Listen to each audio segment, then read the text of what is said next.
Hello guys, welcome to another episode of Learning with your girl Auntie Midwife. If you're new on this channel, my name is Lydia, but everybody calls me Auntie Midwife.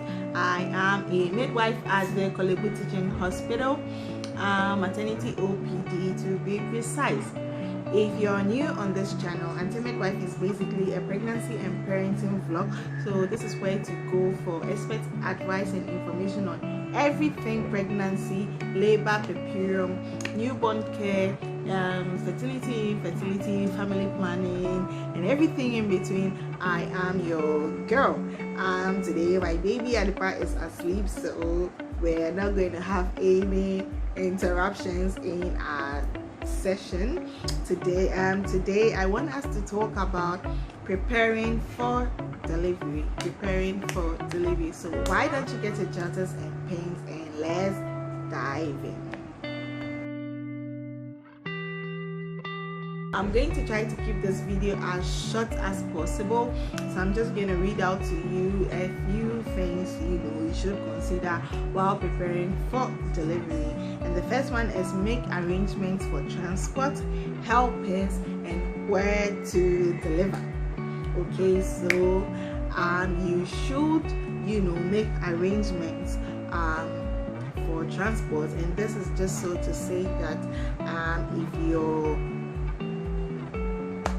you are living alone and probably you don't have a car of your own, you should make arrangements with probably a taxi driver, an Uber driver, or a neighbor, or anybody who has a car, so you can easily call that person when you're in labor and have the person pick you up to the hospital. So this is it shouldn't be something that's difficult. So you probably have a neighbor who has a car, you don't have a car yourself, probably somebody who has a taxi or an Uber. You should just make an arrangement prior to delivery with these persons. So you can I'm going to call you anytime I'm in labor. I'm going to call you, so you can come and pick me up to the hospital. So you just make prior arrangements with the person. So in case you're in labor, anytime you're in labor, you have someone to phone on, that to call to pick you to the hospital. And then helpers and where to deliver. Helpers, as a pregnant woman, you shouldn't even be living alone. So you should always have people around you, your family or a friend or someone you can call, or any significant other. But it's important to have a support person around. As a pregnant woman, you should not live alone, because you don't know when you need help. And with you pregnant, there's nothing you can do to help yourself. So you definitely need to have helpers around you. So you should make arrangements, probably with your man, with your partner, with your mother, your relatives, your siblings, or your friend. Okay, some people to fall on when you are in labor, and you have to decide on where to deliver. You have to make this decision early on in your pregnancy. You have to be able to decide that, I'm going to deliver at this particular hospital, I'm going to deliver at this clinic or this maternity home. So you can start your ANC antenatal with them, and so they have your information. And so when you're in labor, it's just a continuation, because these are people you've been with throughout, who've taken care of you throughout your entire pregnancy.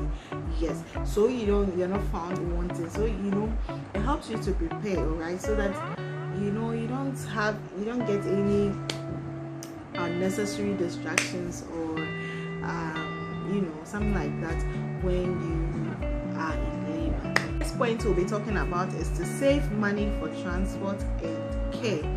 It's very, very important. You need to save some money for labor when you're pregnant, so you're saving money for delivery. So you have to go to where you decided to deliver, and ask how much it costs, how much spontaneous vaginal delivery costs, and how much cesarean section costs. So it helps you to prepare, so you're not now in labor and you go to the hospital and you don't have money on you, and they're like, oh madam, we need to run this last, and you don't have any money, or you've had your baby successfully and you're being discharged and there's no money for you to be discharged and you are still at the hospital.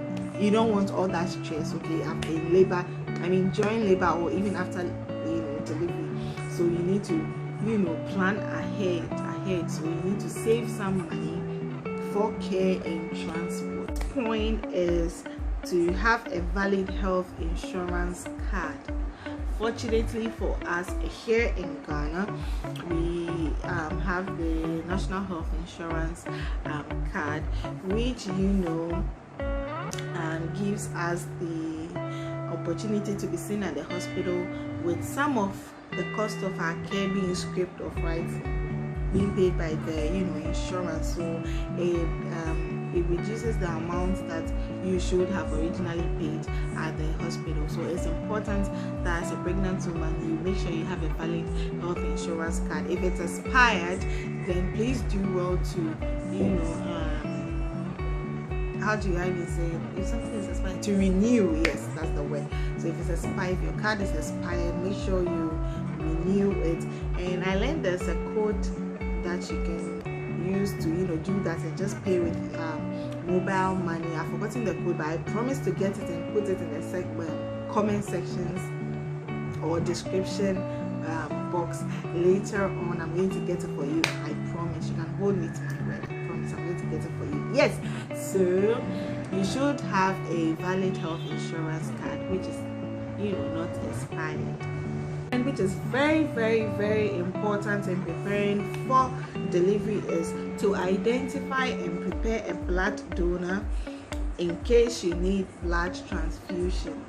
All right, as a pregnant woman, anywhere you go for antenatal, it would be stressed to you that you need to prepare and bring somebody perhaps to donate blood. So in case you need blood, maybe during labor or after labor, that so you'd be given blood.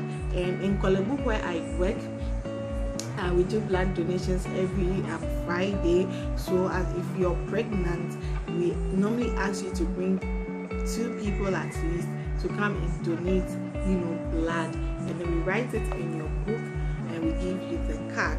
So this is just to help you that in case you're in labor and you need blood, you would be given blood. It's not now that there's no blood and then they ask your relatives to go and look for blood, and probably there's no blood in Korle Bu, and then they have to call 37, and then people will be selling blood.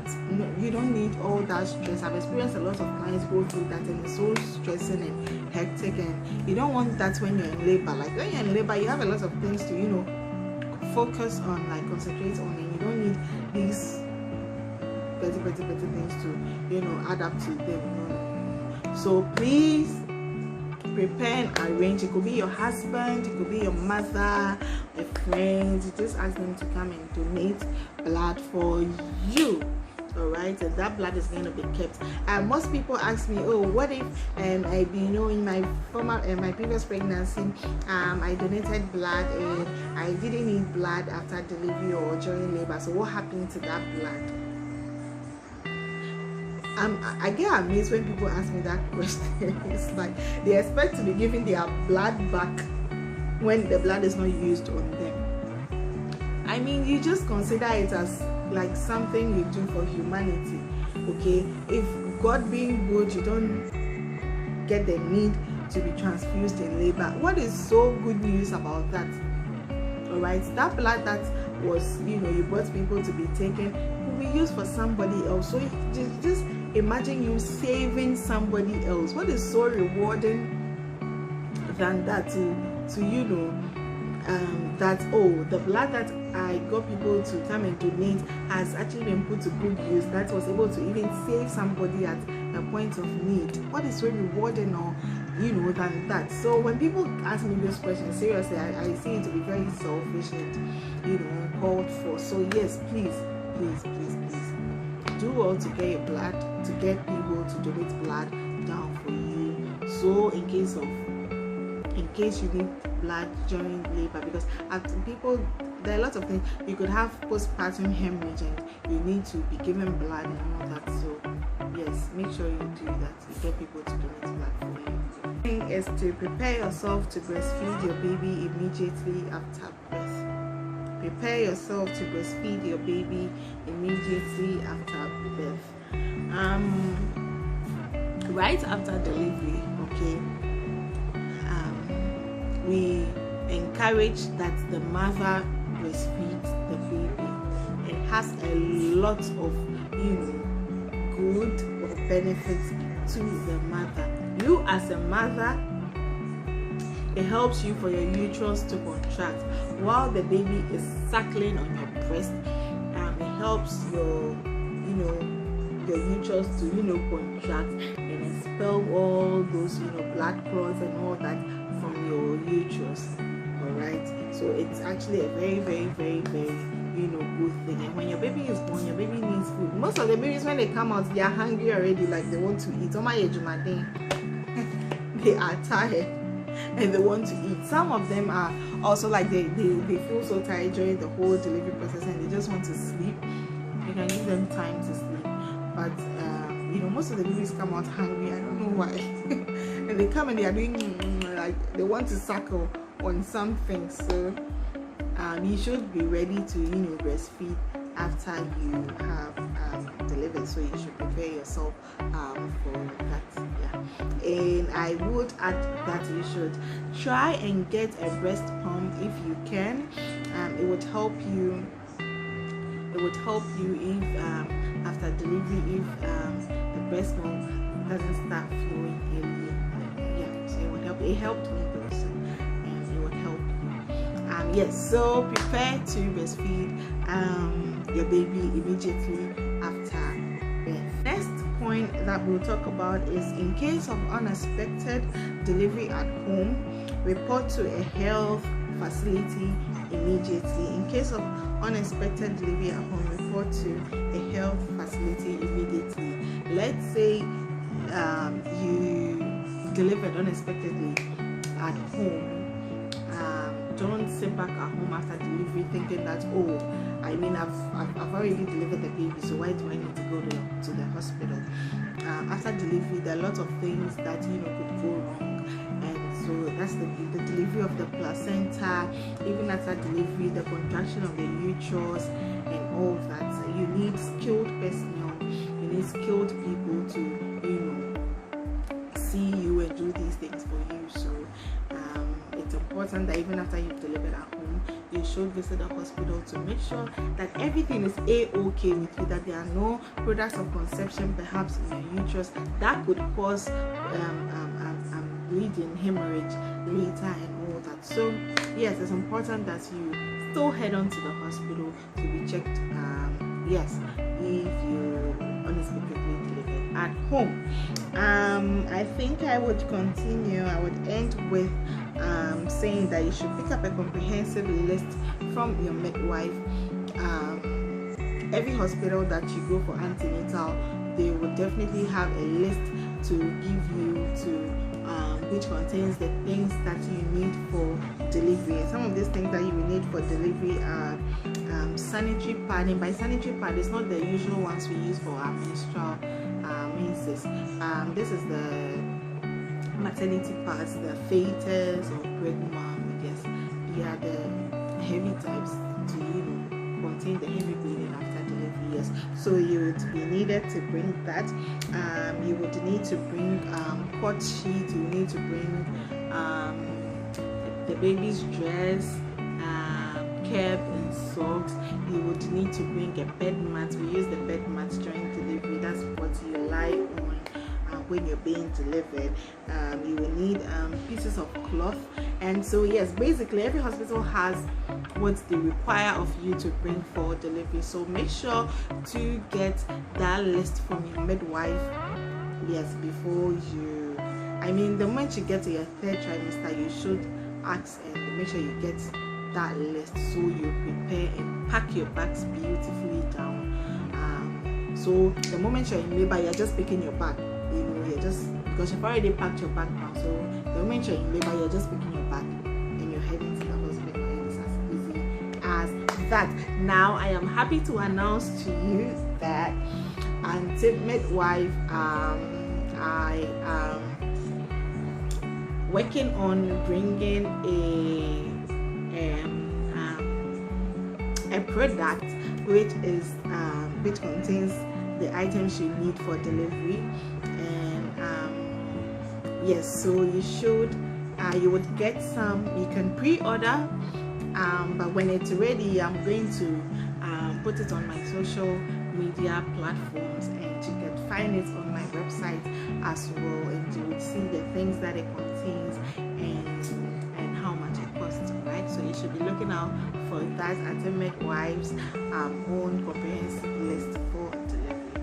Yes, so this is where I think we'll end today's discussion. If you have any questions, as usual, please put them in the comment section below, and I will do well to answer them. Lest I forget, I do maternity coaching, one-on-one maternity coaching at a fee, and I do consultation at a fee. And you can book your appointment through my website www.antimidwife.com, or you can do that through my you can hit me an email at antimidwife@gmail.com, or through my social media inboxes. All right, yes, so thank you for sticking and staying, and until next time, take good care of yourself, and bye.